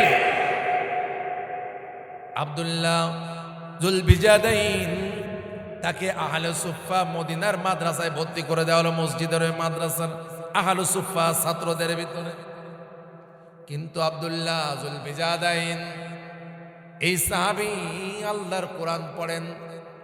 রাতে যখন সাহাবীরা ঘুমিয়ে থাকে, তার অন্তর থেকে এত মহব্বত, এত আবেগ আসে, আস্তে কোরআন পড়তে পারেন না। সাহাবীরা অভিযোগ করলেন, ইয়া রাসূলুল্লাহ, আপনার কোন সাহাবী নতুন মক্কা থেকে এসেছে, রাতের বেলা এত চিৎকার করে করে কোরআন পড়ে, আমরা তো ঘুমাতে পারি না, আপনি তাকে একটু কোরআন পড়া বন্ধ করতে বলুন, বাঁচতে বলতে বলুন। নবীজি বললেন, সাহাবীরা রে, আব্দুল্লাহকে তোমরা কোরআন আস্তে পড়তে বলো না, ইসলামের জন্য তাকে বড় মূল্য দেওয়া লেগেছে, ইসলামের পথে আসতে গিয়ে তার বড় মূল্য দেওয়া লেগেছে। ও আমার সাহাবীরা, আব্দুল্লাহকে একটু চিৎকার করে কণ্ঠ খুলে কোরআন পড়তে দাও, তার অন্তরের ভিতরে যত আবেগ আছে, ভালোবাসা আছে, কোরআন আস্তে পড়তে পারে না, কোরআন জোরে না পড়লে আব্দুল্লাহর ভালো লাগে না। এমনি এমনি ঘটনা বলি নাই। এই আব্দুল্লাহ ঈমান আনার কয়েকদিন পরে তাবুকের এই যুদ্ধের ঘোষণা আসলো। আব্দুল্লাহ জুল বিজাদাইন নবীজির কাছে যে বলতেন, ইয়া রাসূলুল্লাহ, আমি আব্দুল্লাহর তো কিছু নাই, কিন্তু আমি তো আপনার সাথে যুদ্ধে যেতে চাই। কোন যুদ্ধ? তাবুক, নবম হিজরিতে যে যুদ্ধের কথা বলতেছে। নবীজি বললেন, আব্দুল্লাহ আমার কাছে আসো, আর একটা গাছের ছাল তুলে আনো। গাছ থেকে একটা ছাল তুলে আনা হলো, তার ডান হাতে বেঁধে দেওয়া হলো, আর বলা হলো, নবীজি বললেন, আব্দুল্লাহ রে, তুমি আমাদের সাথে আজকে তাবুকের অভিযানে যাবা। আমি ঘোষণা করলাম তোমার রক্তকে কাফেরদের জন্য হারাম করে দেওয়া হলো, কোনো কাফের তোমাকে হত্যা করতে পারবে না। গাছে ছাল বেঁধে দিয়েছেন, দিয়ে বলতেছেন আব্দুল্লাহ তোমার রক্তকে আজকে কাফেরদের জন্য হারাম করা হলো। ভাইরা আমার, আব্দুল্লাহ হাউ হাউ করে কেঁদে উঠলেন, ইয়া রাসূলুল্লাহ এটা কি বললেন? আমি তো যুদ্ধের ময়দানে যেতে চাই আল্লাহর পথে শাহাদাত বরণ করার জন্য, আর আপনি আমার রক্তকে হারাম করলেন, আমি আর শহীদ হতে পারবো না। তারপর আব্দুল্লাহ এই বাহিনীতে গেলেন। তাবুকের ময়দানে পৌঁছানোর পর কিছুদিন পরে জ্বরে আক্রান্ত হলেন এবং মারা গেলেন। যুদ্ধ ছাড়াই তিনি মারা গেলেন জ্বরের কারণে। আব্দুল্লাহ জুলবিজাদাইন ইন্তেকাল করে যাবার পর যিনি কবরস্থ করার সময় আলো ধরে রাতে আধারে দাঁড়িয়ে আছেন কবরস্থানে, তিনি হলেন সাইয়েদুনা বেলাল। কে? মসজিদে নববীর মুয়াজ্জিন সাইয়েদুনা বেলাল হলে আলোর বাতি ধরে দাঁড়ানো। আব্দুল্লাহ জুলবিজাদাইনের লাশ যারা বহন করেছেন, সামনে আবু বকর আর পিছনে ওমর, আর কবরের মধ্যে যে দাঁড়িয়ে লাশটাকে দাফন করতেছেন তিনি হলেন স্বয়ং মুহাম্মাদুর রাসূলুল্লাহ সাল্লাল্লাহু আলাইহি ওয়াসাল্লাম। নবীজি আমার আব্দুল্লাহর লাশটাকে কবরস্থ করার সময় বলতেছেন, আল্লাহ গো, আজকে সন্ধ্যা পর্যন্ত আমি তোমার আব্দুল্লাহর প্রতি সন্তুষ্ট ছিলাম। ও মালিক, আপনার কাছে ফরিয়াদ, আপনি আমার মতো আব্দুল্লাহর প্রতি সন্তুষ্ট হয়ে যান। সাইয়েদনা আবু বকর বলেন, আমার বড় আফসোস হতে লাগলো, ওই লাশটা যদি আব্দুল্লাহর নামে আবু বকরের হতো কত সৌভাগ্য ছিল আমার। আলো ধরে দাঁড়িয়ে বেলাল লাশ বহন করা আবু বকর আর ওমর কবরস্থ করে আর জান্নাতের সুসংবাদ দিয়ে দেওয়া হয়, আর বলে দেওয়া হয় আব্দুল্লাহ যেভাবেই মারা যাক না কেন, আমি আখিরাতের ময়দানে নবী আব্দুল্লাহর জন্য শাহাদাতের সাক্ষী হয়ে যাব। তিনি জীবন দিতে পারেননি, কিন্তু এই যে তীব্র আকাঙ্ক্ষা ছিল আল্লাহর রায়ে জীবন দেওয়ার, এই জন্যই নবীজি তাকে জীবন আল্লাহর পথে ময়দানে দিতে পারেননি, তারপরে শহীদ ঘোষণা করে দিয়েছেন। সুবহানাল্লাহ বলবেন না? আল্লাহর পথে নিহত না হওয়ার পরও তীব্র আকাঙ্ক্ষা ইচ্ছা থাকার কারণে তাকে শহীদ হিসেবে ঘোষণা করে দেওয়া হয়েছে। আমাদের অন্তরের ভিতরেও আল্লাহর দ্বীনের জন্য লড়াই করার মানসিকতা যদি না থাকে, তাহলে মুনাফিক হয়ে মারা যাওয়ার সম্ভাবনা বেশি থাকবে। কথা কি বোঝা গেছে কিনা ভাই? লড়াই হোক আর না হোক, আমার অন্তরে থাকবে ইসলামের সাথে বাতিলের লড়াই যদি বেঁধে যায়, আমি বাতিলের পক্ষে নয়, আমি ইসলামের পক্ষে দাঁড়িয়ে থাকবো। এই দৃঢ় ইচ্ছা আকাঙ্ক্ষা যদি না থাকে, হয়তোবা আল্লাহ না করুন মুনাফিক হয়ে কবরে যাওয়া লাগবে। কথা বুঝে আসে নাই ভাইরা আমার? আল্লাহ তাআলা এরপরে বলেন, তাহলে মুনাফিকদের চরিত্র হলো ইসলামের বিজয়ে বেজার হয় আর ক্ষতিতে খুশি হয়। মনে আছে তো? মনে আছে তো? কেন? এরপর আল্লাহ তাআলা বলেন, বান্দা মুমিনের পরে যা পৌঁছায় সব কার কাছে লেখা? মুমিনের ব্যাপারে ভয় করে না। ওয়া মাওলানা, মুমিন বলে আল্লাহ আমাদের অভিভাবক, আমাদের মাওলা। আমাদের মাওলা কে? ওয়া আলাল্লাহি ফালিয়াতাওয়াক্কালিল মুমিনুন। আর মুমিনদের উচিত হলো আল্লাহর উপরেই ভরসা রাখা। তাহলে আমরা জনবল, মিছিল লোক বেশি, মানুষের সমর্থন বেশি, এর উপরে ভরসা করি না, আমরা আল্লাহর দয়ার উপরে ভরসা করি। ঠিক কিনা জোরে বলেন? আল্লাহর দয়াই এই ভূখণ্ডে আল্লাহর দ্বীনের বিজয় এনে দেবে। বলেন ইনশাআল্লাহ। জোরে বলেন ইনশাআল্লাহ। আমাদের চেষ্টা প্রচেষ্টা, স্লোগান, মিছিল, মিটিং, আমাদের কর্ম প্রচেষ্টা শুধু নয়, সব কিছুর উপরে আল্লাহর দয়া সাহায্য দরকার আছে। আছে না নাই? এই যে সব চেষ্টা করব আর ভরসা করব কার উপরে?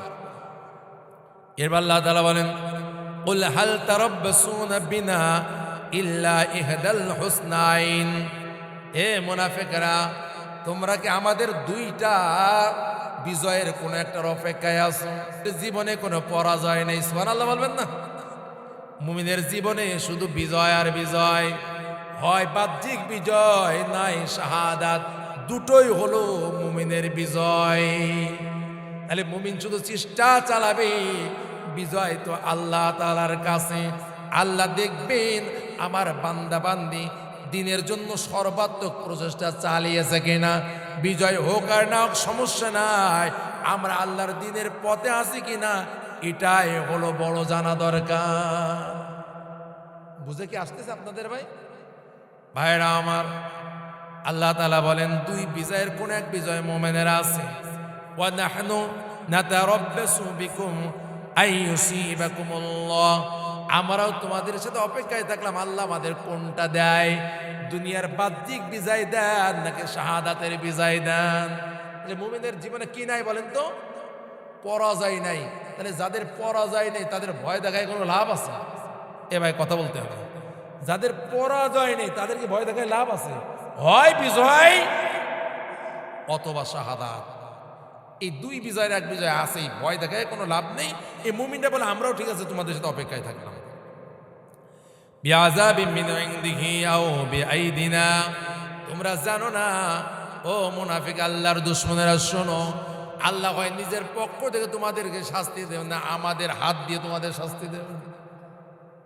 মায়ের হয় আল্লাহ সরাসরি দেবেন অথবা আমাদের মাধ্যমে দেবেন, তো মায়ের কপালে তোমাদের আছে। কি বুঝতেছেন না কথাগুলো? হয় আল্লাহ সরাসরি দেবেন অথবা মুমিনদের হাত দিয়ে পিটাবে, কিন্তু মায়ের কপালে আছে, যেহেতু ভূমিকা হলো ইসলামের বিপক্ষে। আল্লাহর কথা বুঝতে কষ্ট হচ্ছে আপনাদের ভাইরা আমার। এরপর আল্লাহ তাআলা বলেন ফাতারাব্বাসু ইন্না মাআকুম মুতারাব্বিসুন, তোমরা অপেক্ষায় থাকো আমরাও থাকলাম তোমাদের সাথে অপেক্ষায়। কুল আনফিকু তাওআন আও কারহা, হে মুনাফিকরা তোমরা ইচ্ছায় করো অনিচ্ছায় দান করো, কোনো লাভ নেই। যদি মুনাফিক হন 1000 কোটি টাকা যাকাত দেন লাভ, যদি মুনাফিক হন লক্ষ টাকা খরচ করে হজ করেন লাভ। জোরে বলেন, একটু শেষ সময় তো।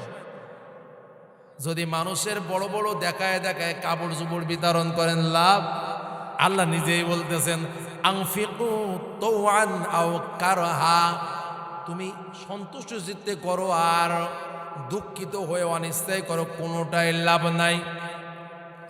আল্লাহ তাআলা বলেন লা ইয়াতাকাব্বালা মিনকুম, তোমাদের কাছে আল্লাহ কিছুই কবুল করবেন না। তাহলে কি বিপদ আছে না নাই?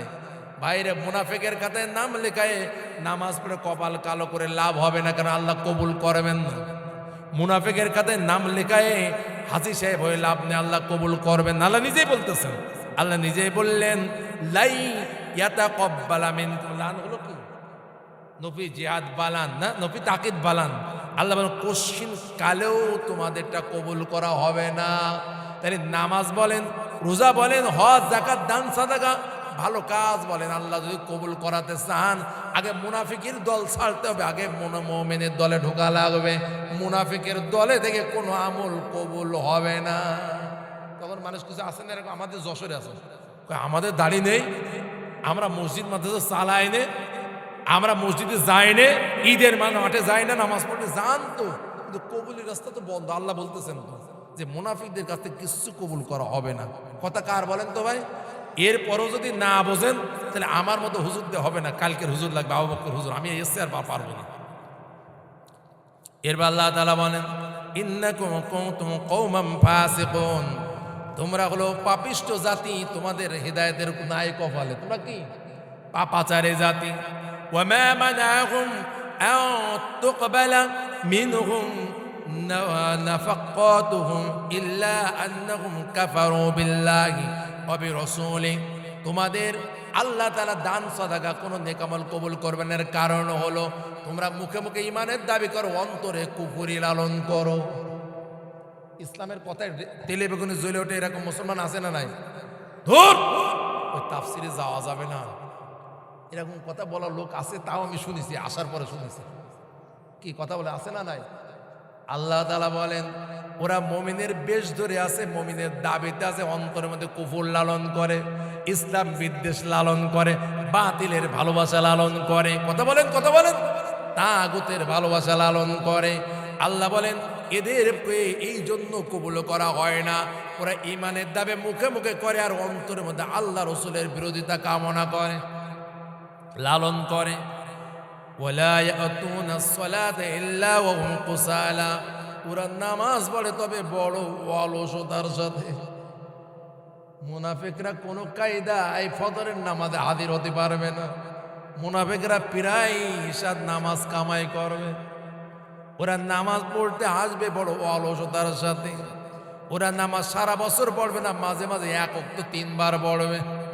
মানুষের সামনে যাই নামাজ বিছে রাস্তার মধ্যে নামাজ পড়া শুরু করবে। এরকম লোক আছে না নাই?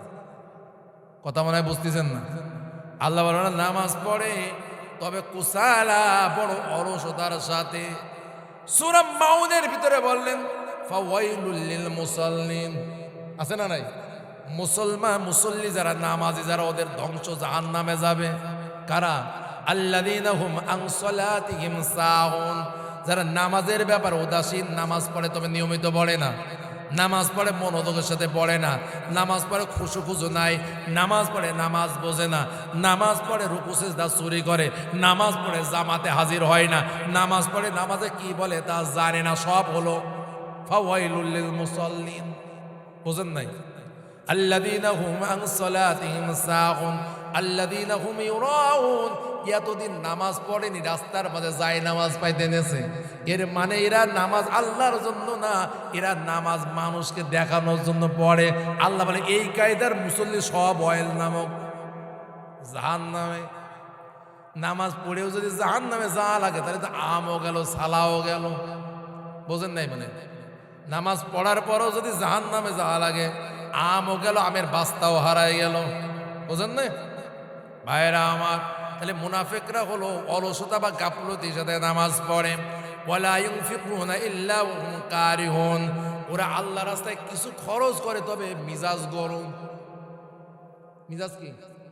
দূর হুজুরের কথাই বলে আজকে 200 টাকা দিয়ে আসলাম, 200 টাকা থাকলে তো তরি তরকার মাছ তরকার কিনে খাওয়া যেত।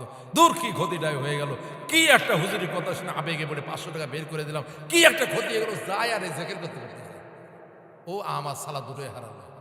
মানে নেকিও হলো না, টাকা 200 বা 500 খরচ হলো। বোঝেন নাই কথা? এর আল্লাহ তাআলা বলেন ফালা তুজিবকা আমওয়ালুহুম ওয়ালা আওলাদুহুম। ও নবী, মুনাফিকদের সন্তানাদি বংশ যত বড়ই হোক আর যত টাকা পয়সাওয়ালা হোক, কোনো আশ্চর্য হওয়ার কারণ নেই, ভয় পাওয়ার কারণ নেই, বিচলিত হওয়ার কারণ নেই। কারণ এর কারণ হলো ইন্নামা ইউরিদুল্লাহু লিইউআযযিবাহুম বিহা ফিল হায়াতিদ দুনিয়া। আল্লাহ সন্তান টাকা পয়সাতে ওদের টেনশন বাড়াতে চান, বিপদে ফেলতে চান। ঐশীর কথা মনে আছে আপনাদের? পুলিশ ইন্সপেক্টরের মেয়ে বাপ মারে হত্যা করে ফেলেছিল নিশার টাকার জন্য। মনে নেই? মনে বাঙালি তো, ও 2 দিন আগের কথা মনে থাকে না, এত বছর তো বছর আগের কথা। আল্লাহ বলেন ওদের সম্পদ, ওদের টাকা দেওয়া হয়েছে, ওদের স্বাধীনতা কেড়ে নেওয়া হয়েছে। এখন রাস্তাতে চলতে পারে না, কয়েক 500 হাজার লোক লাগে সিকিউরিটি। ওই এমন সন্তান দিয়েছি, এক সন্তান 100 সন্তানের যন্ত্রণা দেয়। বড় মারাত্মক নেশাখোর, মারাত্মক সন্ত্রাসী হয়ে গেছে, মারাত্মক এরকম মামলা বাজ হয়ে গেছে। আছে না নাই? কথা বলেন। এরকম ভাবে টাকা উড়ায় বেড়ায়, নারী ঘেটেও নারী কেলেঙ্কারিতে জড়িয়ে পড়ে।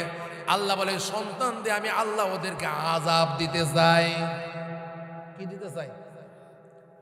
এগুলো আনন্দের কারণ না, সম্পদ আর সন্তান দিয়ে আল্লাহ মুনাফিকদের আযাব দিতে চান, শাস্তি দিতে চান দুনিয়ায়। ওয়াতাযাকা আনফুসাহুম ওয়াতাযাকা আনফুসাহুম ওয়া হুম কারিহুন। আল্লাহ আনফুসুহুম, আল্লাহ তাআলা তাদের নিজেদেরকে এই কুফরের উপরে ধ্বংস করে দিতে চান যারা মুনাফিক। তাহলে এখনো সময় আছে তওবা করে ইসলামে ফিরে আসার। আছে না নাই? মরে গেছেন তো শেষ, আর সময় নেই। এখনো যেহেতু মরেননি, জ্যান্ত গায়ে সিমটি দেন, দেখেন বাইসে আছেন, তাহলে এখনো তওবা করার সময় আছে। আজকে আমরা আগেতে উঠে যাবো না, একটু তওবা করে দোয়া করে যাবো, পারবো না ইনশাআল্লাহ তাআলা? এই অনুবাদটা করে শেষ করতেছি। 17 আয়াতের এক রুকু দিয়েছেন, তা আমার কি দোষ বলেন তো? এত বড় রুকু শেষ করে পড়া যায়? তাও শেষ করে দিচ্ছি। এর আল্লাহ বলেন ওয়াহলিফুনা বিল্লাহি ইন্নাহুম লামিনকুম। তারা হলফ করে কসম করে যে না না আমরা আলাদা দলে না, আমরা তোমাদের দলে। দেখেন পাকা কথা। মুনাফিকরা দল করে কাফের বাতিলের, আর দাবি করে যে না না, কসম করে বলতে আমরা তোমাদের দলে আছি। বুঝতেছেন কথাগুলো ভাই? বেড়াবে আপনার সাথে, ভাই না চাচা আপনার দলে আছি, কিন্তু মার্কাটা মারার সময় বাতিলের প্রেম উপরে উঠবে, মাইরে দেবে বাতিলের উপরে। আল্লাহ বলে ওরা ইয়াহলিফুনা, কসম করে বলে, বিল্লাহি, আল্লাহর নামে, ইন্নাহুম লামিনকুম, আমরা তোমাদের সাথে আছি, তোমাদের দলে। আল্লাহ তাআলা ওমা হুম মিনকুম, না, ওরা তোমাদের দলের লোক না। তাহলে মুনাফিকরা টুপি মাথায় দাড়ি দিলে, দাড়ি রাখলে, নামাজে হাজির হলে ওরা মুসলমান হয়ে যায় না। আল্লাহ বলতে ওরা যতই কসম করুক, আমি বলতেছি ওয়ামা হুম মিনকুম, ওরা তোমাদের কেউ না। বোঝেননি মনে হচ্ছে? মুনাফিকরা বলবে আমি তোমাদের সাথে, আল্লাহ বলে না, তুই মোমেনদের কেউ না। কোনটা সঠিক? মুনাফিকরা গায়ে আমরা মোমেনদের দলে, আর আল্লাহ বলেন না, তুই মোটেও মোমেনদের দলে না। আল্লাহর কথা সঠিক না? সাবধান কি হওয়া লাগবে কি লাগবে না? আল্লাহ আরো বলেন ওয়ালাকিন্নাহুম কওমুন ইয়াফরাকুন, এই লোকগুলো বড় ভয়ের মধ্যে আছে, কখন চরিত্র প্রকাশ হয়ে যায়। আল্লাহ এবার পরের আয়াতে চমৎকার করে বললেন লাউ ইয়াজিদুনা মালজান, ওরা যদি কোনো আশ্রয়স্থল পাইতো তোমাদের ছেড়ে সেখানে আশ্রয় নিত। আও মাগারাতিন, অথবা কোনো গুহা, পাহাড়ের গুহা পেতো সেখানে চলে যেত, তোমাদের সাথে থাকতো না। ওগুলো সব বন্ধ, তাই তোমাদের সাথে বেড়াচ্ছে। বোঝেন নাই কথাটা? কোনো আশ্রয়স্থল, কোনো গুহা, অথবা মুদ্দাখলান, কোনো বাড়ি বা কোনো থাকার জায়গা, প্রবেশের জায়গা যদি পেতো সেখানে আশ্রয় নিত, তোমাদের সাথে থাকতো না। লাওয়াল্লাউ ইলাইহি ওয়া হুম ইয়াজমাহুন, এরা তোমাদের সাথে না থেকে দ্রুত পিছনে ফিরে তারা সেখানে পালায়ন করতো, তোমাদের দলে থাকতো না। যেহেতু আপাতত যাওয়ার জায়গা নাই, তাই তোমাদের সাথে বেড়াচ্ছে। যদি সময় ভালো আছে তোমাদের দলে থাকবে না, তোমাদের টুটি চেপে ধরবে। এরকম পাকা কিছু মুনাফিকও কিন্তু আমাদের সাথে চলাফেরা করে না, না করে। বুঝতেছেন তো ভাই? আলোচনা সেই ১,৫০০ বছর আগে, তা মনে হচ্ছে গতকালকে বাংলাদেশের জন্য নাজিল হয়েছে, সেরকম মানে সব আয়াত আর কি। এরপর আল্লাহ তাআলা বলেন ওয়ামিনহুম মাইয়ালমিজুকা ফিস সাদাকা। ভাই আমি বেশি বলতে, আমি শুধু অনুবাদ করে যাচ্ছি তো। মানে আজকে যে আয়াত অনুবাদ না করলে বাদ থেকে যাবে না, পরের দিন তো এসে অষ্টম রুকু শুরু করবেন, হুজুর তার এগুলো বলবেন না, অনুবাদ তো করবো।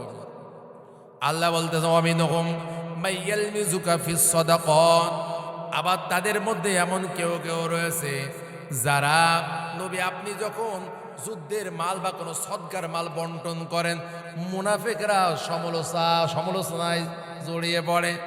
ওরা বলে তারা সমালোচনা করে বলে যে নবীজি সদকা বা দানের বন্টন করতে গিয়ে ইনসাফ করতেছে না। নাউজুবিল্লাহ বলবেন না? নবীজিকে বলে যে না, নবীজি ইনসাফ করতেছে না। এবার আল্লাহ বলতেছেন ফাইন উতু মিনহা রাদু, আপনি যদি ওদের হাতে কিছু ধরাই দেন তখন চুপ হয়ে যায়, সন্তুষ্ট হয়ে যায়। ও পাচ্ছে না তো এই জন্য রাগ হচ্ছে। নবীজি বন্টনের ব্যাপারে মতামত বা ভিন্ন মত পোষণ করতেছে। ওয়াইল্লাম ইউতাউ মিনহা, যদি আপনি তাদেরকে সদগার মাল না দেন, ইদা হুম ইয়াসখতুন, তখন তারা অসন্তুষ্ট হয় আর আপনার সমালোচনা করে বেড়ায়। এরকম লোক আছে না নাই বলেন? আছে। ওয়ালাউ আন্নাহুম রাদু মা আতাহুমুল্লাহ, আল্লাহ যা ওদেরকে দিয়েছেন, ও রসুল ও তার রসুল যা দিয়েছেন, এরপরে যদি ওরা সন্তুষ্ট থাকতো তাহলে এটাই ওদের জন্য কল্যাণকর হতো। তাহলে আমার জন্য আল্লাহ রসুলের পক্ষ যতটুকু বন্টন, আমাদের কি হতে হবে? সন্তুষ্ট, রাজি থাকা লাগবে। এবং ওরা যদি বলতো হাসবুনাল্লাহ, আমাদের জন্য আল্লাহ তাআলা যথেষ্ট, সাইয়্যুতিনাল্লাহ, আমাদের আল্লাহ শীঘ্রই আরো দেবেন, মিন ফাদলি, তার দয়া থেকে। আজকে এতটুকু পেয়েছে, আল্লাহ সামনে আরো দেবেন, তার দয়া অনুগ্রহ করবেন। এই কথা তারা বলতো। আর রাসূলুহু, তার রাসূল আমাদের প্রতি আরো অনুগ্রহ করবেন। ইন্না ইলাল্লাহি রাগিবুন, আর তারা নিশ্চয়ই আল্লাহ তাআলার প্রতি সন্তুষ্ট থাকতো। সুবহানাল্লাহ। তাহলে মোমেনরা আল্লাহ তার রাসূল যা বন্টন করে দেবেন, সিদ্ধান্ত ওর উপরে সন্তুষ্ট থাকবে। মুনাফিকরা সমালোচনা করবে। কথা কি বুঝে আসছে ভাই? আজকে আলোচনার গোটা আলোচনা সার কথা হলো আসল মুমিন আর নকল মুমিনের বৈশিষ্ট্যগুলো আল্লাহ তুলে ধরেছেন। আমাদেরকে আসল হওয়া দরকার না নকল? আসল হলে আখিরাতে আলো পাওয়া যাবে, নকল হলে আলো পাওয়া যাবে না। ওই পুলসিরা তো পার হওয়া যাবে না, কেটে কেটে জাহান্নামের ভিতরে পড়া লাগবে। কথা কি বুঝে আসলো কি না? এই দুনিয়াতে চালাকি করা যাবে, ধান্দাবাজি করা যাবে, বড় কথা বলা যাবে, গলাবাজি করা যাবে, গুজব ছড়ানো যাবে, ষড়যন্ত্র চক্রান্ত করা যাবে, আখিরাতে যে ধরা খাওয়া লাগবে।